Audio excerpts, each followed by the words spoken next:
Selamat datang di channel kami. Sebelum lanjut membaca, silahkan klik like, subscribe, komen dan share sebanyak-banyaknya. Terima kasih.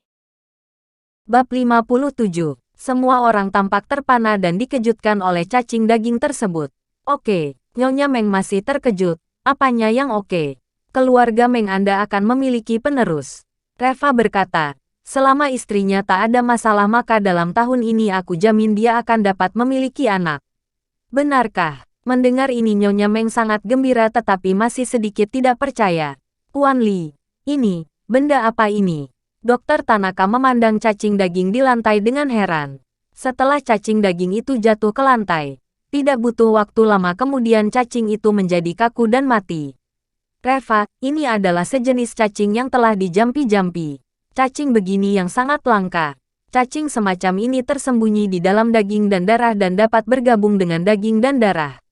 Jadi meskipun melakukan pemeriksaan modern atau pemeriksaan bedah cacing itu tidak dapat ditemukan.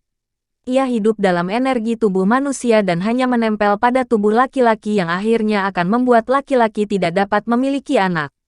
Semua orang terkejut di dunia ini masih ada cacing yang telah dijampi-jampi seperti cacing ini. Dokter Hale tak tahan untuk bertanya. Lalu karena kita tidak dapat menemukan keberadaan cacing ini, lalu apa yang terjadi dengan ini semua sekarang? Reva, cacing seperti ini hanya memiliki satu nyawa. Setelah ditusuk dia tidak dapat menyatu lagi dengan darah dan daging. Ini adalah satu-satunya cara untuk mengeluarkan cacing ini. Baru pada saat inilah mereka semua memperhatikan bahwa memang ada jarum perak yang ditusukkan di cacing itu. Anakku, bagaimana dia bisa terkena cacing seperti ini? Nyonya Meng bertanya dengan penasaran. Umumnya, tidak mungkin bisa terkena karena cacing semacam ini hanya akan muncul di perbatasan Maui. Lanjut Reva. Apakah Tuan Muda Meng pernah ke perbatasan Maui? Raut wajah Nyonya Meng tertegun sejenak lalu dia berkata, ketika dia berumur 19 tahun, dia pergi berlibur dengan teman-teman sekelasnya. Dan mereka pergi ke salah satu kota di Maui. Pantas saja. Pacarnya yang waktu itu di sekolah yang sama dengannya. Mereka memiliki hubungan yang baik. Tetapi sejak kembali dari liburan itu, pacarnya juga sudah putus dengannya dan setelahnya menjadi seperti ini.